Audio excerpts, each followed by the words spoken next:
All right, so good afternoon, everyone. My name is Jumin Kim. I'm the Research and Data Analyst from College Access Foundation of California. I'm very, very pleased and honored to be presenting this distinguished group of panelists today. I think, for most of you, hopefully, you've had learned and shared very helpful insights about kind of college-going culture and financial aid. And I think throughout the sessions, I've heard the word data a lot. And so this last panel, and last but not least panel, will be talking about data. What's available, what's out there. You obviously throughout these sessions, you've kind of heard, bits and pieces, and you've heard, you've seen all these graphs and the sources and whatnot. So here we're going to be talking about more about data, more in depth, and we're hoping that it will help you facilitate the work that you're doing, in any of your communities to build and increase college-going culture and increase, the financial aid uptake for your students and your communities. So during the next hour and about 15 minutes, we'll have these 5 lovely people talk about, about their data specifically. So we have, as you know from the morning, Greg Darnieder, the Senior Assistant to Secretary of State, Secretary of Education. Sorry. Don't mess with Hillary, please. Sorry, oops, okay.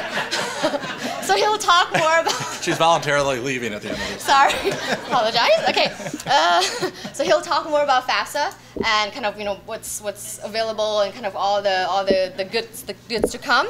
And then we have Despina Costopoulos and Brian Dickinson from California Student Aid Commission, who will talk more about the Cal Grant data and again what's available and what's in the works. And then we have Orville Jackson, who will kind of talk about what he and his team at Trust West will do with the federal FAFSA data and the Cal Grant data, and to take it to the next level for the state of California. And lastly, we have Jordan Horowitz from Institute for Evidence-Based Change, who will talk more about kind of the other indicators of post-secondary progress. So, and then just wanted to let you know, in their presentations, I've asked each of the panelists to just really talk about, kind of address 5 general questions. What data are they currently working on? What data is the organization providing? What's the data about? What does it actually measure? What does it track? Who's the audience for the type of data that you're providing or collecting? What's the time frame of the availability of the data if it's not currently available? And lastly, where and how people can access the data, including students, families, schools, districts, and so forth. So after the presentations, I'll ask a few questions to the panelists, and we hope to have enough time for a lot of audience questions, because I feel like there's a lot of buzz going on here in terms of curiosity for our panelists. So with that, I'll have Greg kick us off. Great. Thank you. Hello again. So I think I have a few things new to add, but there's been a lot of information pushed out there in the last 4 hours or so and the such. So let me just give a little bit more perspective from the federal level. When we arrived 3.5 years ago, there were 4 core areas that we started all of our funding around, whether it was I3 or Promised Neighborhoods or basically any of our grant making was formed around data, standards, quality teaching and leading, and challenging states and districts to really embrace the challenge around their lowest performing schools or districts, schools within their district or districts within the state. So those 4 areas have kind of framed our approach to the work over the last 3.5 years, and I don't expect that to change as we move forward. So one of the sets of conversation going on the data front has been this using verifiable data to actually demonstrate what's the added value to any particular investment. I used to run a foundation for about 10 years where we did place-based philanthropy, and it was a family foundation who was self-made, and the father was a banker. And so a banker is pretty bottom line. And I felt like I was spending money out of his wallet every time we had a foundation meeting, right? And I better be pretty darn clear about why I'm making a recommendation to make an investment in this organization rather than this organization. And so Harrison's and banking's pretty clear in terms of your numbers and whether you're making progress in terms of additional loans or whatever. And so that was my first introduction to how powerful data it is. And so that's part of what we're dealing with at the federal government. In terms of the question on the table is, are there a set of indicators that can be independently verified across all the college access investments that the department's making? So what would those include? Europe, most of the TRIO programs. You could easily argue CTE. How about our investment in states through college access and completion grants? So what are those common indicators with common definitions? Because if we don't have the definition down, like I was saying this morning, we go into endless arguments about our definition of graduation versus somebody else's sort of thing. So I would expect that you would, even though a Gear Up grantee is asked to submit that information currently, the challenge we have is that there's a concern not only in the department but also on the Hill that some of that reporting, because grantees don't necessarily have to submit proof of their added value with independent data sources of what that added value is. And so one of the things I think you're going to be seeing over the coming years is asking grantees across the department to be able to tap into whether it's the state longitudinal data system, whether it's the NSC data system or the FAFSA work and the such, that you verify through the school districts, that this is actually the added value. Part of this came up in the NSEP conference a year and a half ago, which has led to some interesting work on the part of the Gear Up community to band together to begin to build multiple state data research to demonstrate the added value that Gear Up is contributing within their communities. Because the challenge that I have is just even taking a single Gear Up project or taking Gear Up projects in a state. That's great for that state messaging, but when I go up and talk to the Senate, they want to know, well, what's the Gear Up effect across the country? Now, I don't need all 50 states, but I need something more than a single state. And and I don't know how to defend the work of counselors without clear data, clean data. I couldn't do it as an administrator. And I forget if I mentioned this morning, but in those annual budget meetings, when you're expected to, you're in there and you have to cut 10% of your budget, those of us who had data suffered far less consequences in next year's budget than those who didn't. And so moving beyond, I know I'm adding value and I feel good every night I go home, to being able to actually prove it is going to become more and more important. And actually, as far as I'm concerned, more and more exciting, particularly the next 5 to 10 years, as these robust data systems come into play and the such.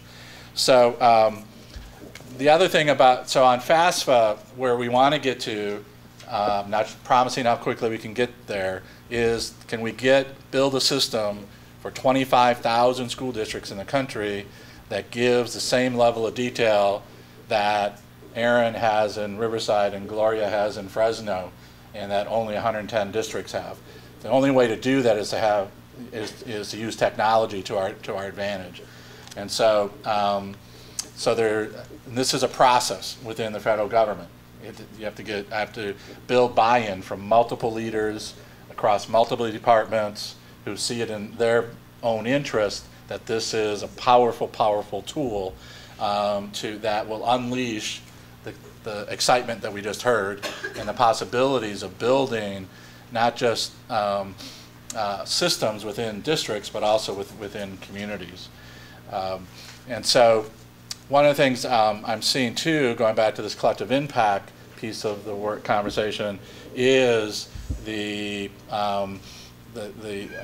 attachment that theory of change has and how it resonates with political leaders in terms of, because they're seeing your efforts in the education community as having direct impact on the economics aspects of their budgets and their lives. Now, one of the things I would encourage you to do, if you're not familiar, and I'm glad it was mentioned, to go to the FSA website. One of the things I was always skeptical about when I was in Chicago was, did the federal government have anything to add value to my work out there? And actually, they're going to this website for counselors and for the broader college access community is well worth your time. I brought some materials, they're on the back table, and where you can just fill out the order form and send it. They'll send hard copies. There's electronic download opportunities and all of that. So take advantage of that and get the word out to your counselors and the such. There really are some great tools there. The last point I want to make is the power of integrating different data sets. So it's just not FAFSA on it, as powerful as that is on its own, but it's integrating those college enrollment data sets, and it brings new meaning, as I was indicating earlier, to survey data when you can tie those types of data sets together and you can build this deep analytic capacity. I was at the Gates Foundation before I came down here up in Seattle last week. They've been making these strategic investments of putting data analysts inside of states and inside of districts to add capacity on two areas. One is on the teacher added value metric, and the other is on the post-secondary metrics. But we have to, we have to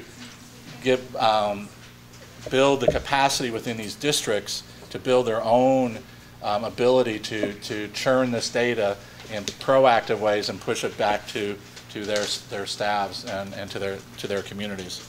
So as powerful as a single data set is, it's even more powerful when you can integrate it with other data sets that are available. So I think I'll stop there. Okay, thank you. And Despina and Brian. Great. Hi everyone. I'm just wondering if you could play a little game. Every time you hear the word data, you either say or think of the word future. That might be kind of fun, because I know it's the end of the day, and when I heard data, I was like, ah. Future! Did I win? Think future. Okay, act future. All right. So we're going to, I'm over here. I'm sorry. This is kind of fun. We're just trying this for the first time. They're full screen. Okay, so this thing goes, oh yes, okay. So this is a great conversation. I'm happy to be here. We are basically trying to prepare and get ready for the upcoming season, as you all are. I'm just really honored to be with such people that have big commitments in the world. And so I know you all are out to ask for big things, and so we'll see what we can do. So I'm going to cover kind of what we're doing right now, how we're getting ready for things that we have been asked to do by certain legislation, Senate Bill 70, if you've heard of that, and now SB 1103, Rod Wright's bill that asks state agencies that collect information to also display and provide searchable information. And so we're kind of taking it from the lens of, providing it to students and families and institutions. So not necessarily from the standpoint of data for data's sake. Okay, so. I can press play if you want me to.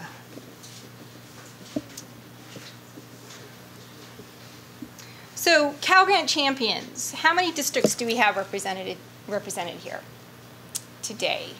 Well, you all work with districts, and so we are looking to schools and districts as our partners, and you partner with all of them as well.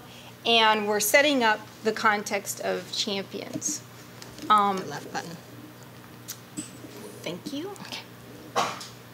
This is part of a presentation, it's a larger scope, but we want to provide information to students when they come to a site that we are reinventing or revitalizing. They will be able to check out different information about not only high schools, but later obviously for colleges. And what they'll be able to see is stuff that we've all been talking about: percent of completed FAFSAs, Cal Grant application and awards, as a percent of high school seniors, graduation rates, college going rates, and then obviously they'd want to know if their school was doing everything it could do to help them get financial aid.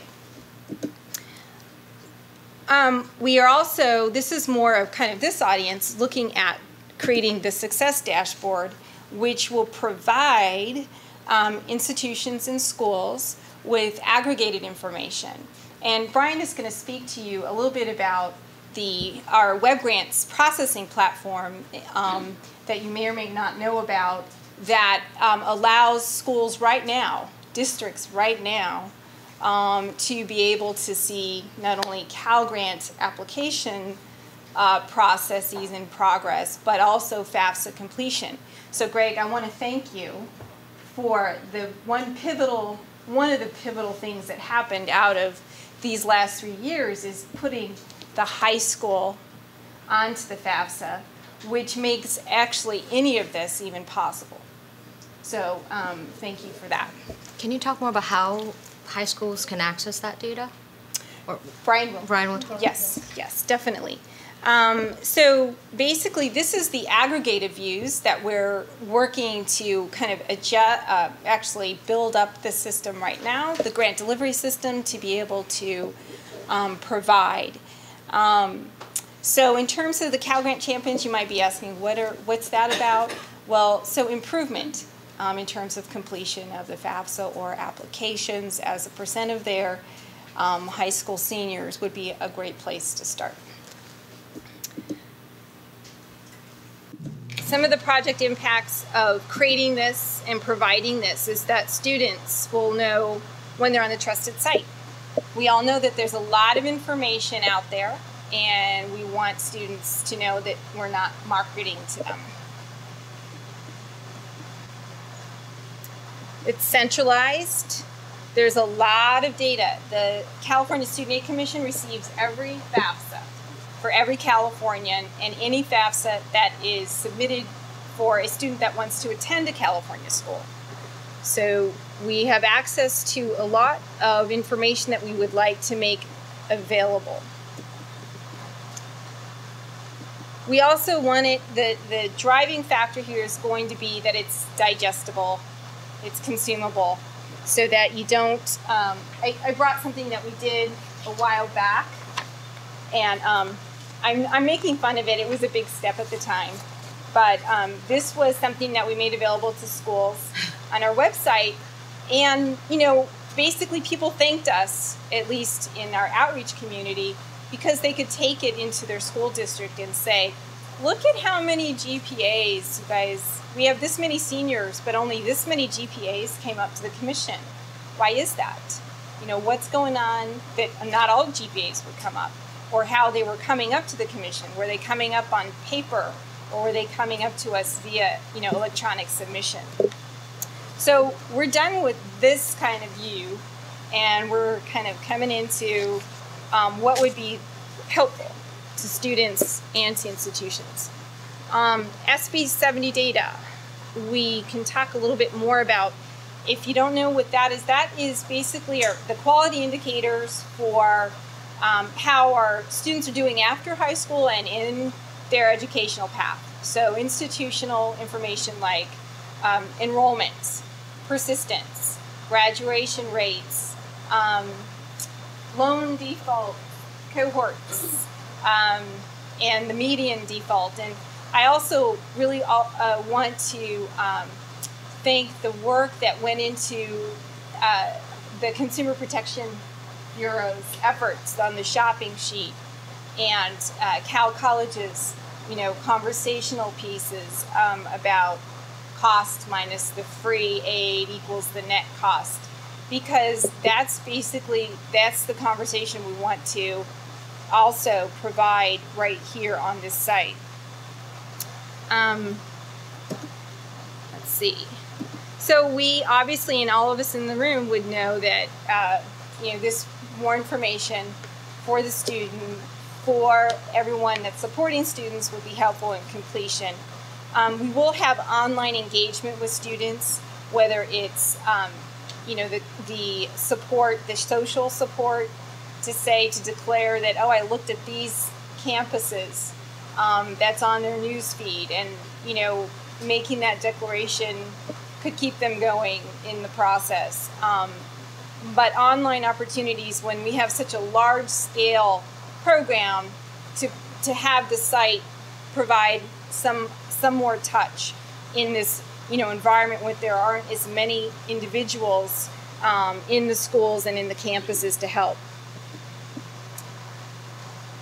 And then, of course, the success with completion and students contributing effectively in their lives and in society.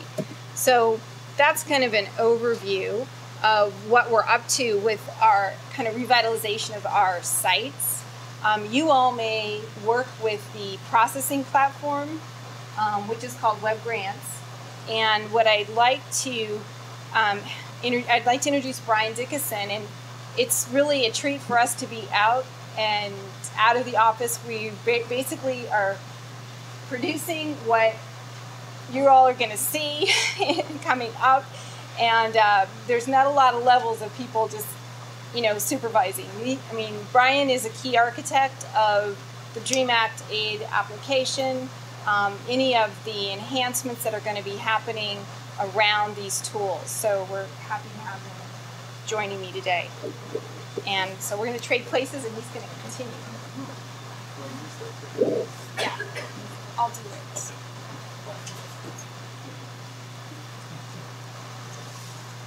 Okay, so we've been throwing around the word web grants.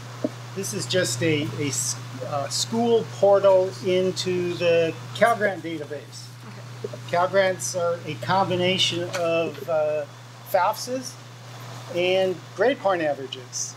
Back in the beginning of the Cal Grant program, somebody thought it was a good idea to require an academic qualifier for the Cal Grant.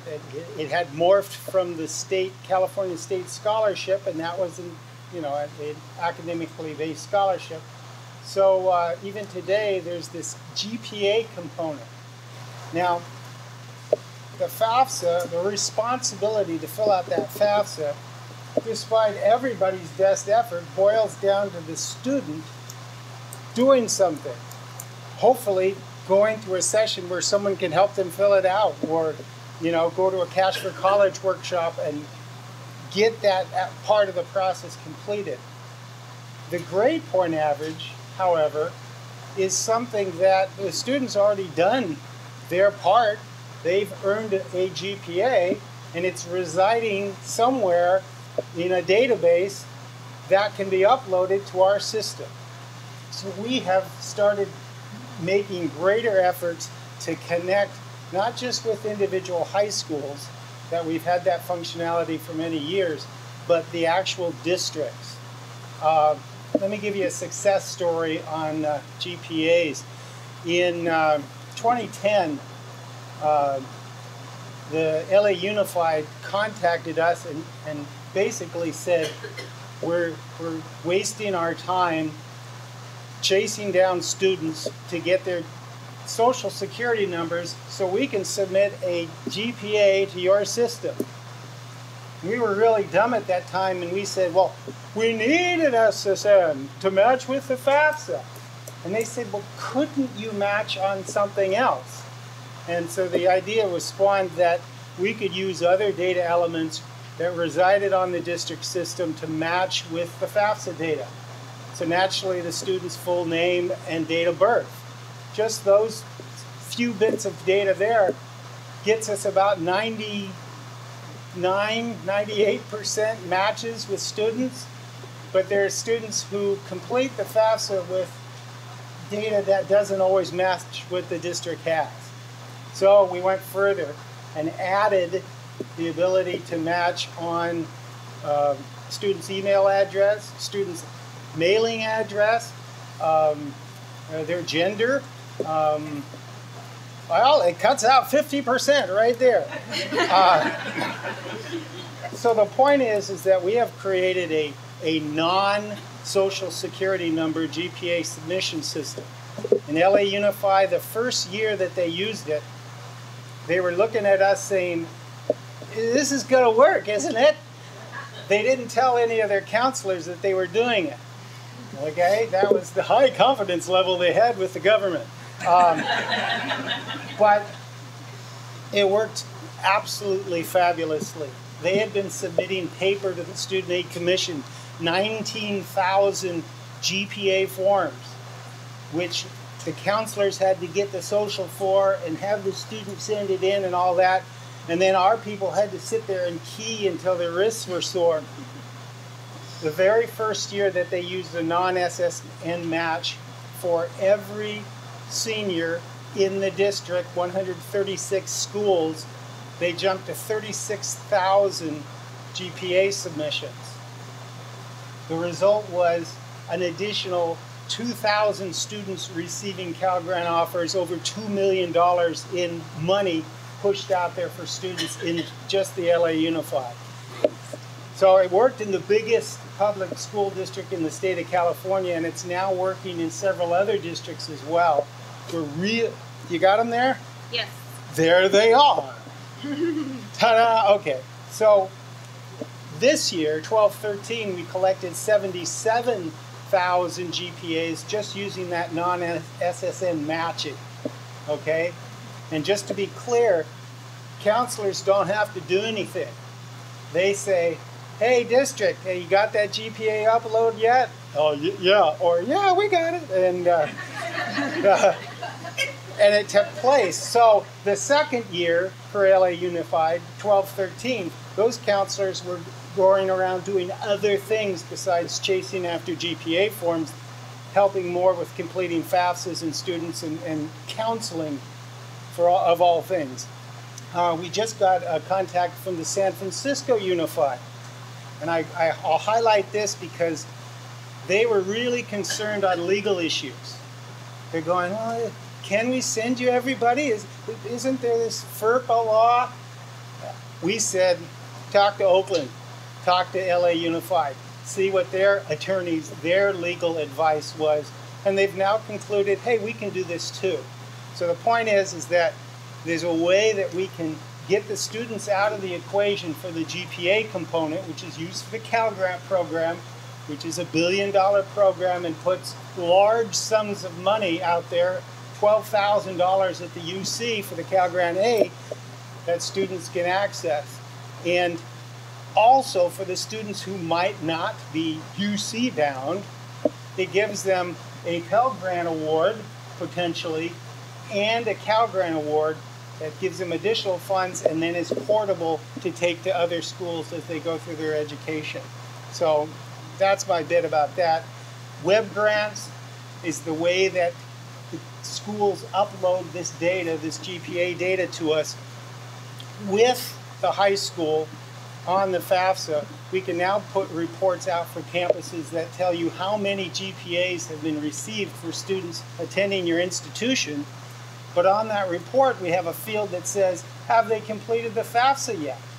So you can look and see, oh, you've got all my GPAs, and then you can go down the list and say, wait, this, no FAFSA, no FAFSA, no FAFSA.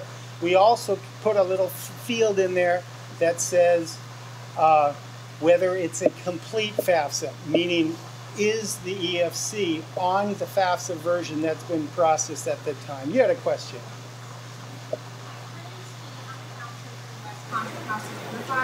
So how would our district participate in that process? Because I was one of the counselors who we need money for, no, this is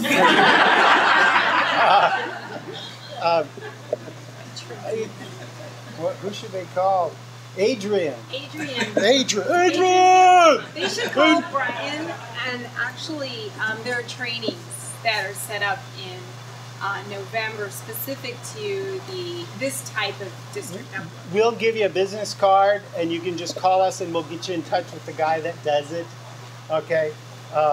But anyway, web grants can give you a list of GPAs we've received and if they've received the FAFSA, but we can also give you a list of FAFSAs that have been processed and whether or not we have a GPA. So you can work both sides of the coin, and there's also a report in web grants that says who actually has now received a Cal grant based on the data that we've collected. I also want to say that, if you do a Cash for College workshop, what we're adding in on a student level basis, because the program is situated at the commission, is that students that come to your workshop, if your workshop is using a computer system, and I hope that they all are offering computers so that families can get your expert assistance to file right there and not send them home without having at least started the FAFSA. But if you use a computer workshop, you can then, your student is opting in for you to be able to look at the progress on FAFSA completion for those individual students. And that, because we have enough of a web-based platform with the program, we're able to do that. I've got one more bit. The California DREAM Act will allow undocumented students to apply for Cal grants. Most won't have social security numbers, so we will need some type of method to submit GPAs without a social. We have built a California DREAM Act application that forms the same role for undocumented students as the FAFSA does for students, you know, that have documentation. So we've got a financial component, the academic component, all without a social security number. What is this? These are the tips. Yeah, Oh. okay. Can you clarify that? So will there be a separate GPA submission process for undocumented students, or will they still just, if they want to batch all their seniors through web grants? We probably received a lot of undocumented GPAs when we've been getting them already. Right. They don't match up with the FAFSA, but it was easier for the district to just push the button and give us everybody than try to filter. So would you use those GPAs for the DREAM Act? Yes. Oh, that was Yeah. We'll get, if you use the non-SSN method, we'll get everybody, every senior, we hope every senior, and then you don't have to worry, oh, they only got a 2.1, should I send it? No, send it. Let us decide whether they're eligible or not, you know, so. What else? So on the district upload, do they send all GPAs, because for Cal Grant A and B, the 2.0 is a factor, but for the Cal Grant C, it's not. And I know our schools do not send GPAs over less than 2.0. And so at the district level, are you asking the district to send all GPAs, or how does that? All GPAs. As she pointed out, Cal Grant C is a program for the vocationally studying students. We can use a GPA below 2.0, and it will actually help them a little bit. Now, a 4.0 will help a little more, but for this. Go ahead. Oh, go ahead. Am I out of time? No, you can finish the question and then. I'll finish the question. So anyway, have the district send everybody. That way you don't have to worry about it. It's here, and it's, you know, we get the 0.9s and all the rest of it. So I'm assuming Brian and Despina will stay for their session. I'm sure there's a lot of questions around Cal Grant, and maybe we'll address more of this during this Q&A session. So just wanted to move on now to Orville.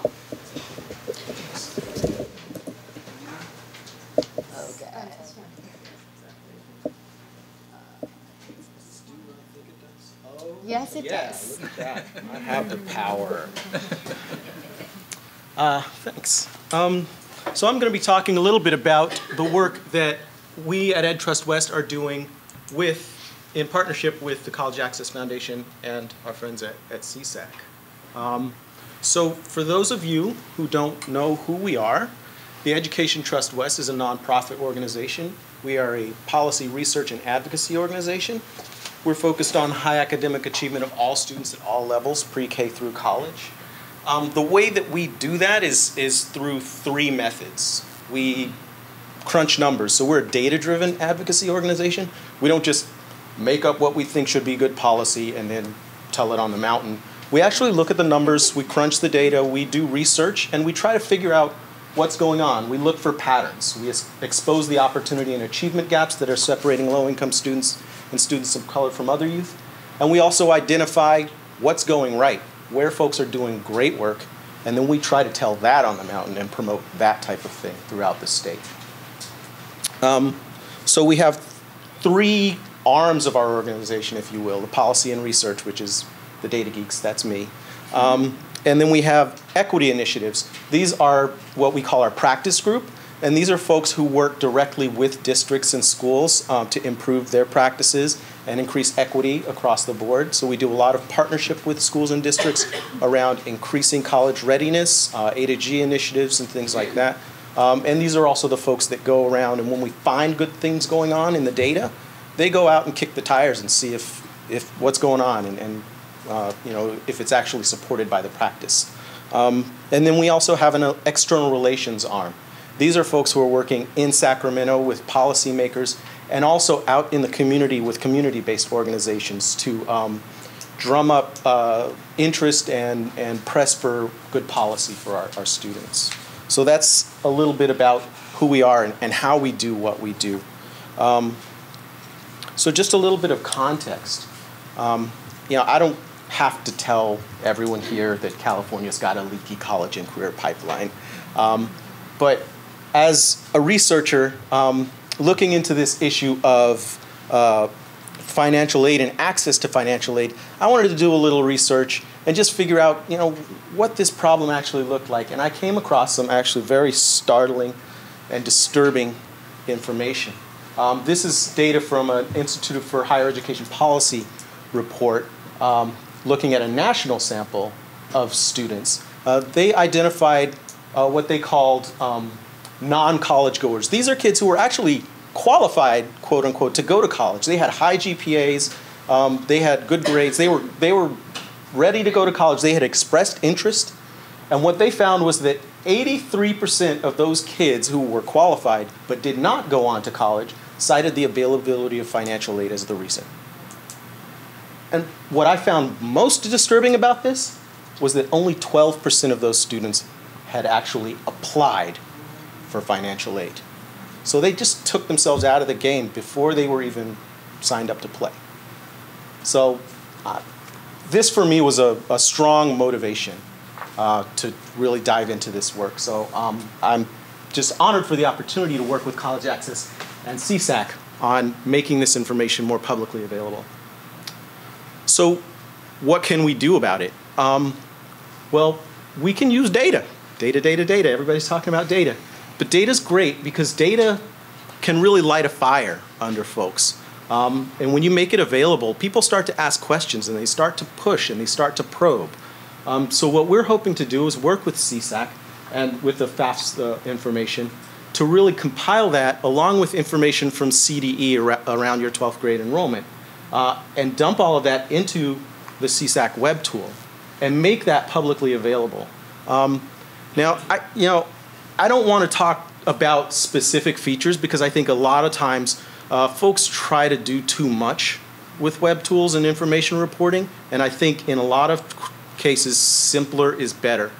People are usually going and looking for maybe one key piece of information. And if you can figure out what those kind of 3 to 5 top things are, you'll probably tackle 90 to 95% of your visitors. But ultimately, there will be a few kind of basic capabilities in this tool. There's going to be the completion rates. And these are going to be the data from the Cal Grant, the Web Grants system, and the FAFSA system. And those will be mashed up, if you will, with the enrollment information so that you can actually get a rate. It'll show you 30% of your seniors have applied, completed the FAFSA. 40% of your seniors have, submitted a Cal Grant GPA. Things like that. We're going to be updating it on a regular basis, and this is going to go live in January, in time for the season. Same time, yeah. We'll be going forward with that tool right. as well. So you'll be able to filter results by school, district, county.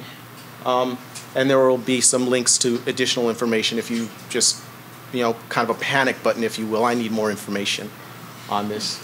Now we're focusing this as a community tool, but also as a tool for schools and districts to get more information about what's going on. So we're expecting kind of 3 basic audiences.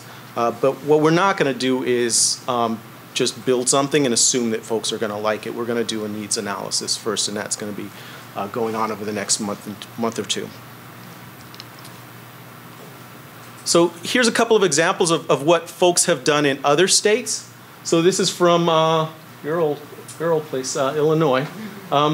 They've taken this FAFSA completion information and put it onto a statewide website. This is their the Illinois Student Assistance Commission, CSAC's analog there. And you can see they've just got kind of a little dashboardy look and feel. They've got the overall state goal, and then you can filter by school and kind of look up your individual school. Very simple, very straightforward. And here's the Colorado example, and I kind of like theirs because they've kind of gamified it, if you will. And they've got here, you can see the, I guess that's the Rocky Mountain Bighorn sheep, and you can see the Rocky Mountain Bighorn sheep climb to success at their project goal at the pinnacle there. So I just want to assure you that whatever we produce will not have a sheep or a bear. Or a bear. But there will be some sort of indicator, maybe a surfer, yeah, you catch the wave. Right, but so these are just kind of examples of what other folks have done. Right, simple, straightforward, and I think what these show to me is that done is better than perfect. These are not the flashiest, hottest web tools out there, but they give you the information, they put it in a simple form, and it's accessible to everybody. So that kind of sunlighting, I think, is very important in terms of our processes. Question? So it's going to be posted on the CSAC website? So we're basically really talking about working together to create this in more than one place. But we will be going through much the same process and providing probably other types of information that is part of our, mandate around SB 70 and anything else that we have that we collect. Other programs, Chafee, Apple as it now currently exists and probably won't be for too much longer. And so we are, we know that there are conversations out there that are going forward, and so we are, as Orville said, working to be greater than the sum of our parts, and we are working together on these data sites, these future sites, and so what I will say is we haven't decided yet if this is going to be separate from the CSAC site. We are working together on it, so we don't want to build competitive sites, right? So if we decide that this is going to be this particular tool is going to be separate, there will be a direct link to the sort of deeper dive that CSAC is going to be doing. So they'll be linked in some way if they are not actually the same thing. Yeah. So I'll talk a little bit about that also. So we're not just going to put this web tool up there and leave it alone. So at EdTrust we like to roll up our sleeves and really dig into the data and look for patterns. So we're actually planning to do a report that accompanies the launch of the web tool that looks at statewide patterns in terms of access to financial aid, and looks more deeply at how that relates to demographics and other achievement and attainment data at the schools and districts, and also looks at successful practices. So in terms of like the Cal Grant champions that CSAC talked about, who's doing really good work in this area and what are they doing? And those are the folks that we're going to send our practice team to talk to. And in particular, questions of equity, which is a fundamental concern of ours. Whenever you see those pipeline graphics that talk about how bad it is, how hard it is getting kids from 9th grade into college and beyond, whatever the numbers are, they are always worse for low-income students and students of color. And so that is our fundamental concern at EdTrust West. So in addition to the report, we're also going to be doing a community engagement strategy, because one thing that I've found is I hate that movie, what is it, Field of Dreams, where they say if you build it, they will come. It's not necessarily true. You could build it and it could just be terrible. You could build it and nobody could know about it. You gotta tell people about it. So we're gonna be first going to the community, conducting a needs analysis, figuring out what people might be looking for from a tool like this, and then after we've built it, reaching out to the community, working with our community-based organization partners to actually prime the pump, if you will, and drive traffic to it and make sure that folks know about it and know how useful it can be. Final points, call me. I'm a big believer in data, but I don't think data is the end-all be-all. I used to work in a charter school organization with 4 high schools, and I really came to understand the meaning of data-rich and information-poor. Data is a start, but you've got to make it useful. And we've got to make this data useful for folks in the community, for folks running the schools and working in the schools. Second, done is better than perfect. This tool will be done in January, and it will be up. It may be beta, it may be ugly, but it's going to be there. And third, I just wanted to share a couple of personal stories about the power of data.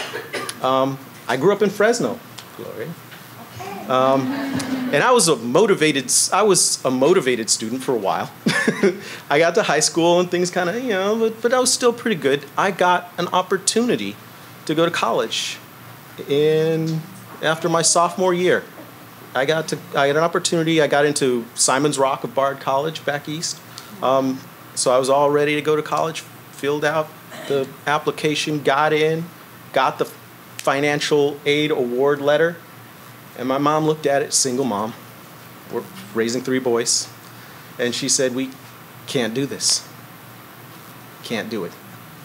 And she, looked into getting another job in addition to her full-time job, and it just couldn't happen. And so I didn't go. And I didn't go for a long time. I was one of those kids that slipped through the cracks. I ended up in the Gulf. First Gulf War.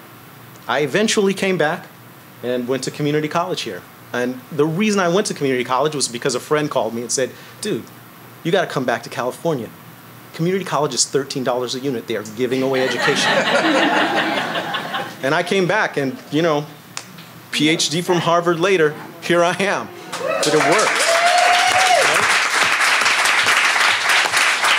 So the second story I wanted to share is from my first job in education, which was working for this charter school organization I talked about. We were all about college culture, go, go, go.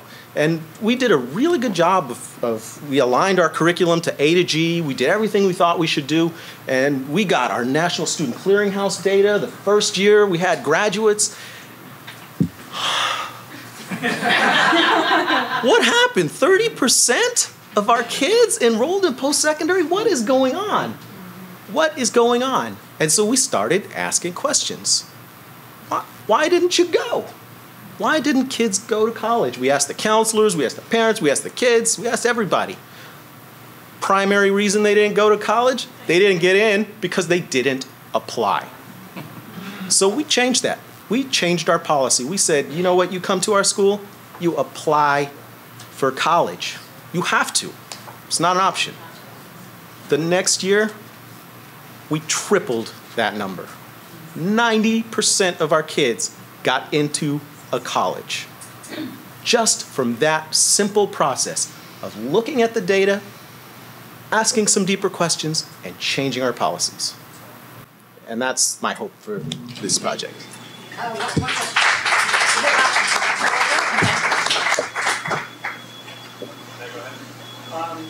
I've seen the example that you gave about Colorado, and then I know the information that we have on web grants for students about FAFSA data point and FAFSA completion. Are there any states that you are aware of that actually integrate that kind of data into a college access portal where counselors are actually able to see the FAFSA completion data along with other benchmarks of students? And the reason I ask that is that I'm responsible for California's portal, so I'm aware of the challenges in integrating that, probably more than I would ever like to be. But I'm just wondering, are there any states that are doing that? Because I haven't found that. Not that I know of. But hey, we're California. We can lead. We're trying. Yeah, I'm trying. We're trying. Okay. Most of that work's probably being done at the district level. I think I mentioned the Harvard data analysts that are being implanted in districts like Philadelphia, Boston, New York.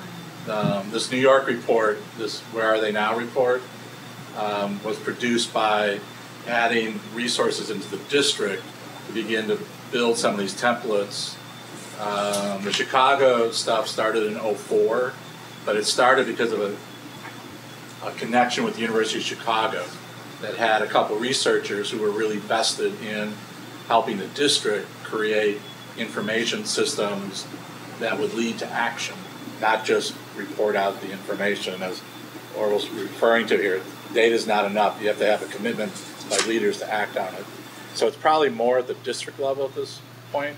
I mean, it's what we hope would happen because of the development of state longitudinal data systems. We'll have time for questions. One more question on the connection or missing connection with the Department of Education. Since you mentioned the longitudinal data system, where is the connection with this? So that's a good segue, and so we'll definitely have a talk, and we'll actually, Jordan is a good person to talk about that. So Jordan. So I'm actually going to shift the discussion away from financial aid and towards college readiness. I'm going to talk about data systems within segments being the community college, K-12, UC-CSU, across segments, some other systems, and statewide longitudinal data systems. So within segments, the K-12 system, I'm not going to go very deep into this because I think you all know this stuff.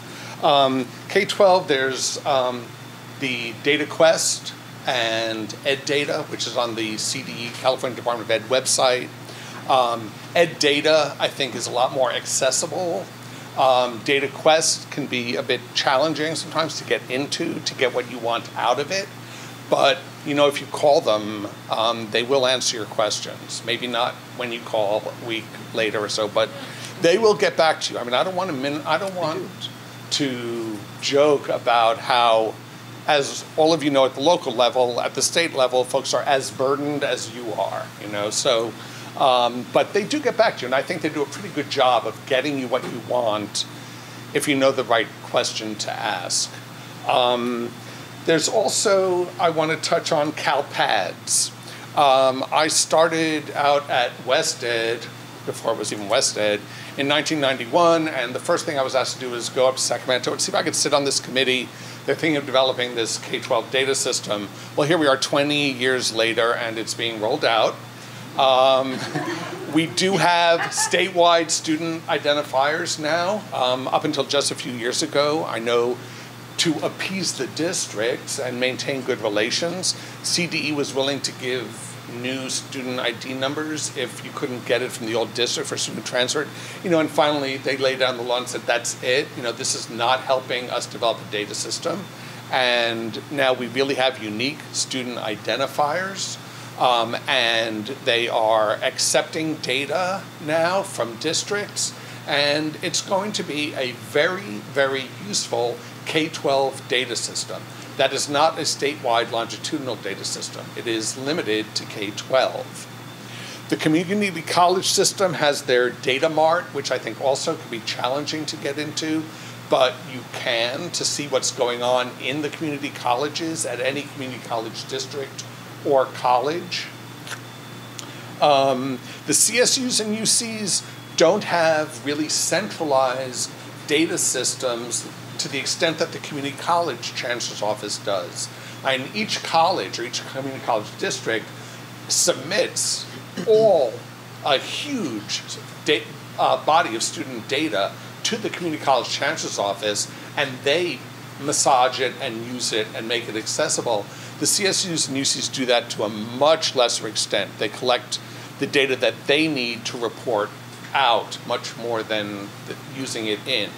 But if you go to any one of the individual UC or CSU websites, there is a lot of data about their students on their websites. Across the segments. We started CalPass in 1998 in the San Diego region.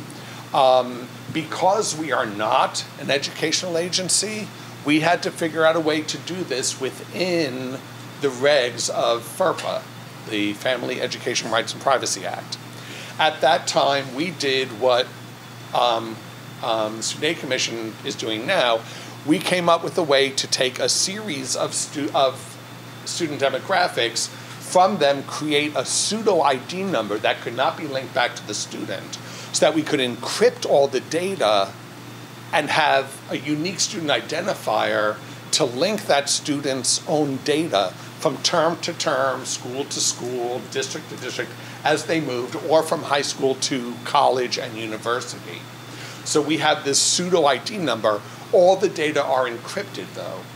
So we get data each fall for the prior academic year from all 112 community colleges, from all but 4 of the CSUs, all but 2 of the UCs, a large number of privates, including University of the Pacific, the Phoenix and National systems for the schools they have in California, and then about 2/3 of the K-12 districts. But that represents a lot more than 2/3 of the students, because all the large districts are in and giving us their data.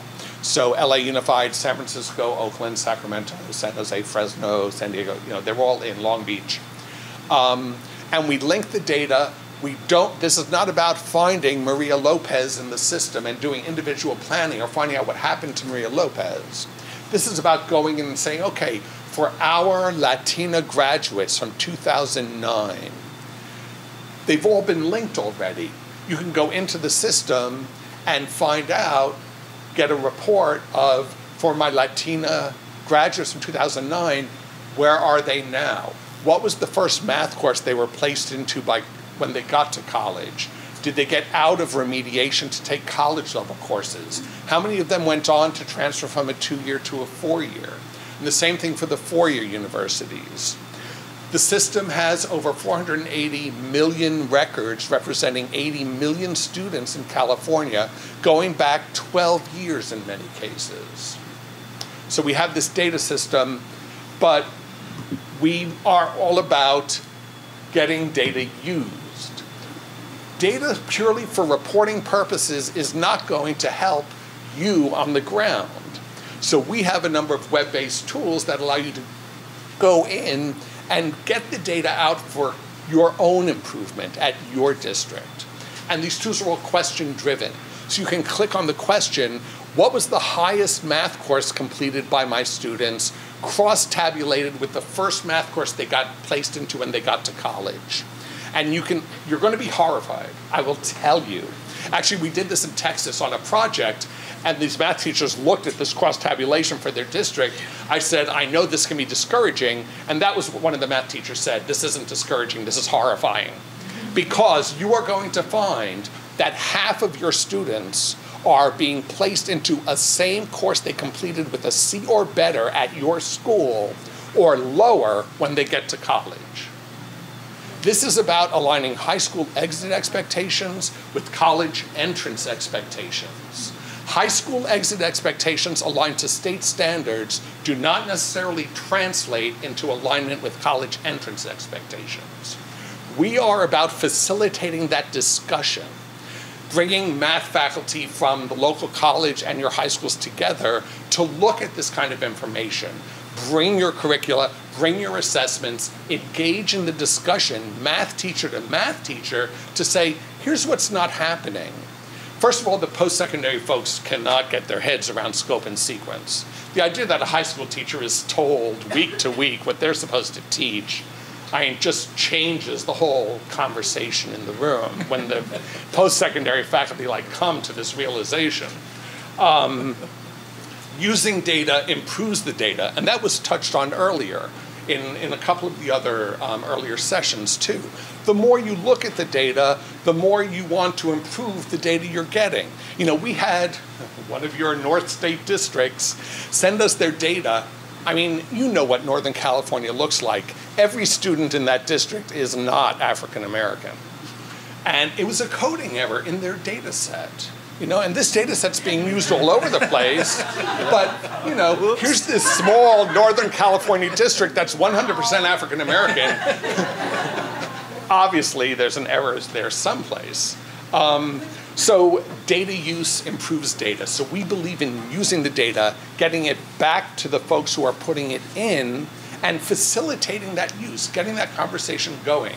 And for the counselors in the room, quick story. So Hunter College, the president of Hunter College in New York, was extremely frustrated because she was not getting the underrepresented populations from New York City schools into her STEM programs, into her science, technology, engineering, and math programs. And she got an NSF grant to set up a high school, Manhattan Hunter Math Science High School. So they set up this high school to create these student bodies, small school, small school, like one of our, smaller rural schools. And their graduating class, I think, was 35 a year. None of them were showing up at Hunter College. So they brought us in because we know the intersegmental discussion. We linked the data. In fact, New York City's linking started with what we did on this project. And what we did was, instead of just bringing the faculty together, let's bring the counselors together. And we engaged the high school academic counselors in conversations with the college counselors. What a world of difference. The college counselors didn't even know that they were showing up for college day on days when school wasn't in session. I mean, there are basic things that little bit of communication peer-to-peer at your level will really help. And I think the example that you mentioned of Fresno City College sending data and talking to the folks at Fresno Unified, I mean, what a world of difference I imagine that made, because there's this exchange. And we've been working in Fresno. We do some work with Fresno also, with Jorge Aguilar and so on. So that's what we're about. Then last spring, because it's state money, the California Community College Chancellor's Office decided to compete for CalPass, and they awarded the whole contract to San Joaquin Delta College. So we are no longer running CalPass. If you go to the CalPass website, you can see who to contact at San Joaquin Delta College, and they can help you access the data and so on. We're not giving up, though. We are maintaining our data set. We are going to continue our work in California and nationally. We have sent out new MOUs to all of our member institutions to re-up with us and to continue to provide us with data. The data we get, by the way, each fall for the prior academic year is a set of demographic data, gender, ethnicity, date of birth, status data, so the English learner status, so if students change their English learner status from term to term, we know that. Reduced and free lunch status. We get every course the student attempts. So if they drop out or leave for some reason, we know that, and their grade in the course. And this is for high school, middle school through post-secondary. Elementary school, we really run on the CBEDS course numbering system, and it doesn't really work for elementary school, although for unified districts, for a number of them do submit their California State test score for elementary to us. We get all CST scores every subject, every year that the student takes, as well as their Casey score every time. And it's all and then all diplomas, degrees, and certificates awarded, and it's all linked to school, district, county, and term, okay? So, Then I just want to briefly, so we're calling it transitions. We're going to keep doing our work. Right now, the website's not up because we're in transition, but it's all going to be available again in a few months. Yeah. I just had a comment on what you just said. A lot of people don't understand that college advisor, counsel's different from a high school counselor. So and there's different. such a big disconnect. And the only reason I know that because I was a counselor on the university level, as opposed to also working with counselors on a high school level. And it's like a different job, it's isn't a different planet. It really is. Totally. So you get that conversation going. I mean, just get people talking. National Student Clearinghouse data has been mentioned. Does everybody know what the clearinghouse is? I mean, okay, so you're all familiar with the clearinghouse. You're paying to give them your money and get it back, so get your reports from them. There's also the TES, Transcript Evaluation Service here in California, that gives you A to G progress on every student. Your ninth graders, student by student, you can get a report for each student, how close are they to their A to G completion, and benchmarked against where they should be at the end of ninth grade, again at 10th grade, 11th grade, 12th grade. And you can give the report to the student and their parents so they know and you know. And we, with grant from the Irvine Foundation on the Linked Learning Project, we are working with a group of districts to link their TES A to G completion data and their NSC data to all this other data. So you can actually be able to get a national look and A to G progress on your students. So we'll build a question into our SMART tool that says, what are the A to G completion rates for my students? Click, up it will come, and then you can drag the word gender over to the top of the columns. It'll split it out by gender for you. And I mean, they're really nice, easy to use tools. Can you just clarify a point that this transitions data is available through district? I mean, individual nonprofits could not get access to No, this. but if you are working with the district, we have affiliate MOUs. All we need is for the district to say, we're working with this nonprofit, we want them to have access to our data, and you sign an affiliate MOU and you can have access to that district's data. We use logins and passwords to limit which data you have access to.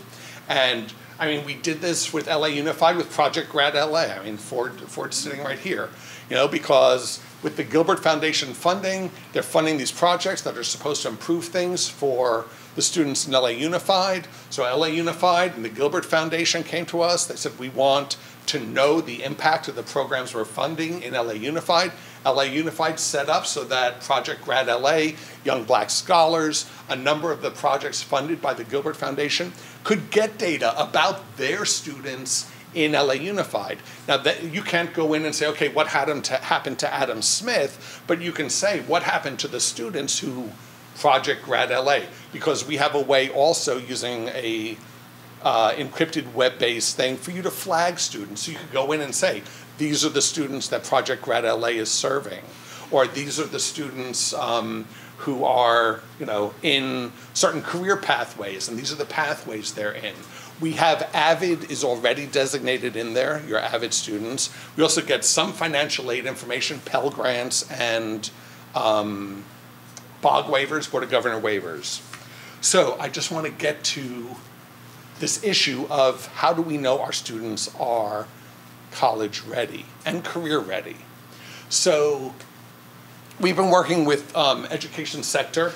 It's what this report, these documents came out of. This is also funded by Irvine.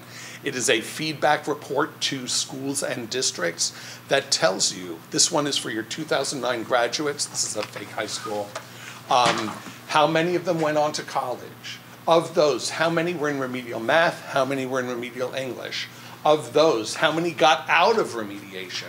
How many of the ones who got out of remediation went on to take college level courses? Persistence beyond the first term, persistence beyond the first year, persistence to degree in a nice, easy to look at form. And we're working on further disaggregating these data and also being able to give multiple years so you can start to see change over time if you're implementing programs. So what Tucker and Heislop found was that high school metrics do not translate to college readiness. They looked at these schools, where's mine? Okay, so here's a school with a 778 API and a school with a 698 API, okay? The school with the 698 API had 95% of their students graduate, and the school with the 778 API only had 90.6% graduate, okay? The school with the higher API had a 65.9% college enrollment. The school with the lower API had an 85.7, almost 20% more of their students went to college, and they had the lower API. And the gap was even wider among low-income college enrollment. The school with the higher API had 25%, I mean, it's not 25% fewer, there's a 25% gap. The school with the higher API sent 56.5% of their low-income students to college. The school with the lower API sent almost 82% of their students. So what is API measuring? API is based on high school metrics. We need to base the API on college metrics. If you want to know how well your school is doing preparing students for college, well then look at how they're doing in college, right? Thank you. As a researcher, this is about predictive validity, you know. So Steinberg has introduced, SB 1458 addresses this, makes a number of changes to the way API is calculated. Right now, the API is based 100% on standardized test scores because the legislation says it has to be at least 60%. SB 1458 changes that and says at most 60%. And it introduces, supposed to introduce measures of college readiness, post-secondary readiness and success, as well as a number of things. It has to be validated each year by the state superintendent in terms of what goes into it, but it's certainly a far cry from just basing it on the standardized test scores. And then, lastly, I want to point out that, again, just reporting this stuff is meaningless if we don't use it, right? So if you look, Ready by Design is their paper. I suggest you go to Education Sector, their website. Look at this document. It's fascinating. It's a great report. They asked me to blog on it, and I just went ballistic on the fact that this is just data. We've got to use it. So this really provides a starting point for these discussions between high school and college folks, math to math, English to English, college counselors and high school counselors. So, in a nutshell, data need to be used. Intersegmental data are available in California, even though we don't have a statewide longitudinal data system yet.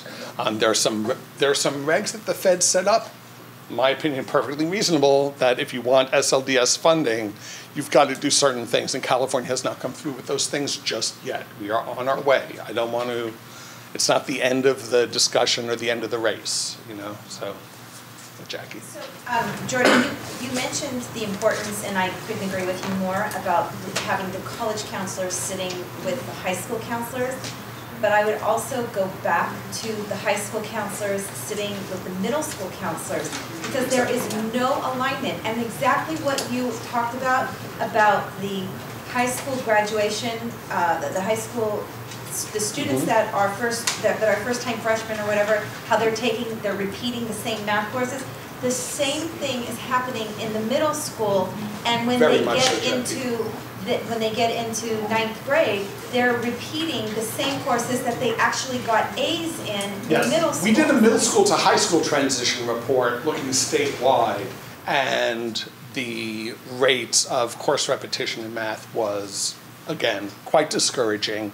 And I mean, we also, another project that we've done was, and you can go to our website and find them, we deconstructed the standards for algebra, algebra 2, pre-calculus, geometry, and so it helps you to align so that algebra in the middle school will be the same as algebra in the high school and in the college, so algebra should be algebra, right?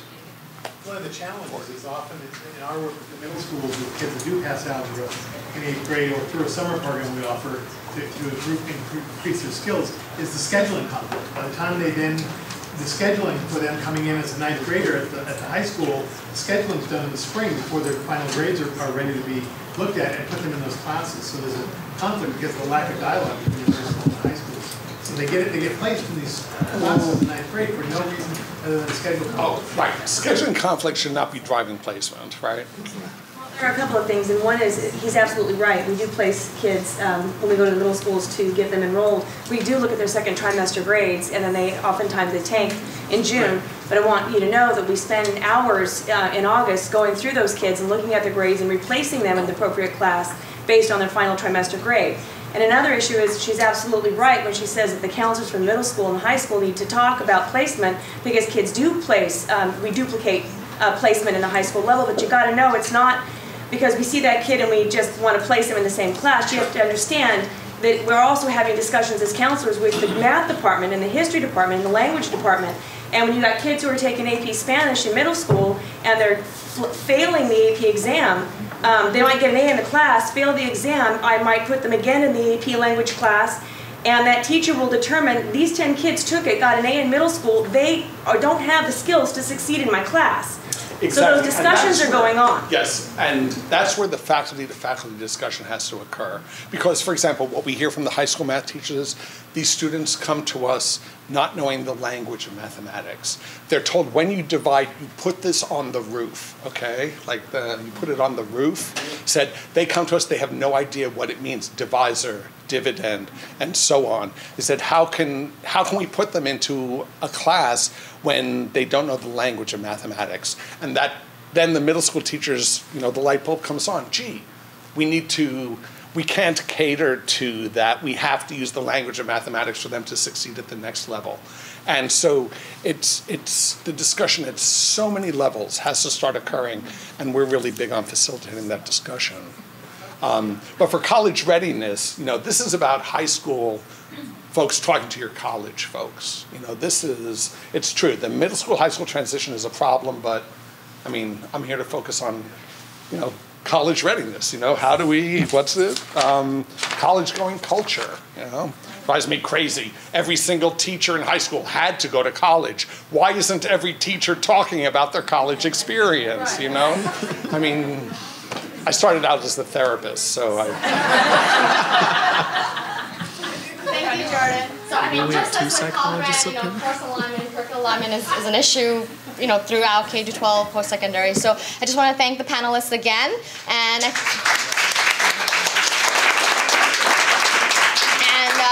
with the remaining 10 or 15 minutes, I would actually like to open up to the audience for any questions to either all the panelists or any specific panelists. Yes, ma'am. I have a question for CSAC. So then after the students apply for FAFSA and a Cal Grant, they have to verify high school graduation. Are the districts able to upload that information directly to CSAC, or are you thinking about doing anything? They should be able to do that. That's a good idea. Each individual campus has the ability to confirm. The high school can confirm for their students. It's a tool in web grants.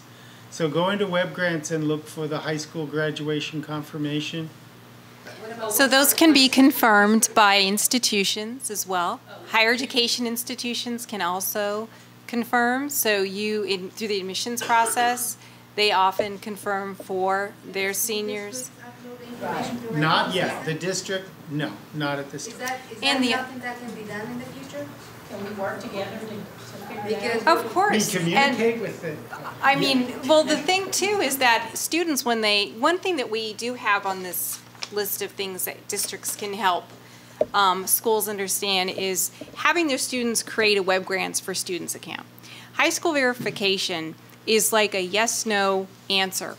When you sign up for iTunes, you've got to click on something, and it's like that quickly. You can do that. No, but it's just an extra step, an extra hurdle that the students have to go through in order to get the Cal Grants in the end. One of the things, though, it's not really so. Okay, A student needs a Web Grants account more than just to verify that they have graduated. They need to tell us where they're actually going to use their Cal Grant, because there's several reasons why, what you can do with a Web Grants account. One of the places we catch high school verification is in their account. So that's all that I was adding in there. The GPA individually, but it just makes sense for a district to just upload that information and just one less thing. You know? Yes, that's one more area that it can all get handled. Yep. Excellent, Monica. And I also want to thank you for your work with Oakland Unified. Thank you. Yes, back. I'm Maureen Peru from San Francisco. Brian, thanks for your Hello, patience Maureen. with us. I have two questions. One for you. You mentioned something about a tool for undocumented students. Now, I understand that their GPAs will be uploaded, but you mentioned that there would be a tool for them that acts like the FAFSA because they can't. Can you talk a little bit more about that? Sure. We have developed a California Dream application that gathers demographic and financial information from AB 540 eligible students, most of whom are undocumented. We will use that. For Cal Grant purposes at the Student Aid Commission, but we'll distribute that same data to any campus that the student lists in California, UC, CSU, community college, private, and then they can determine, based on that financial data, whether they're eligible for a UC grant, State University grant, Board of Governors fee waiver. It's the equivalent of a FAFSA in California for undocumented students. It's a California Dream Act application. And you can go to caldreamact.org right now. It's available now? It is for 12-13, and 13-14 will open in January. Yes, Ernie. Question, with all the tools that are being developed, are they being designed in such a way where students can download them as an app onto their phones? Because I'm seeing there's a trend in how certain states are getting this information out. Like, for instance, the state of Arkansas has a program called U Universal, which is really cool. It allows the students to track all of their financial aid data and information on their mobile devices, scholarships, the works. So it's really cool, but I wonder if we're doing that. Where we are. So thank you. Basically, we're making sure that everything is mobile enabled, mobile device enabled. There are some things that already exist as an app. There's an EFC calculator that we would be, expanding. But right now, the first step is, the sites, and then making those sites mobile enabled. So yeah. Any panelists want to add to that? Some mobile apps? We're looking into it. I don't know the specifics on it, but there's definitely people looking into it. Yeah, our tool for accessing the data, we took a business application and modified it for the education data, and the folks who created the business data application that we use just got it finished for touchscreens, which will enable us to build that onto. Our data is not for students to access. Our data is for you folks to access, but that will allow us to then build it onto an app so that it can be done with a touchscreen like your phone. If you're off at some conference and want to look up your data, and we'll be moving on that in the next year. Will the data that Despina and Westside mentioned be open to the public, or will only school districts have that? That's Entrust West. It happens all the time. Westy. Yeah. Sorry. No, It'll be publicly available. It's meant to be a school by school, district by district, county by county view, because already for many years now, anyone at a school, I think there are about 4,000 account holders. Those are the folks, the trusted folks at the school sites that principals and other administrators have signed off to have access to these secure accounts. Everyone with those accounts sees individual student level data, but the work that we're doing now is opening it up to make it aggregate information available to all. Yes. You mentioned something about the transcript service.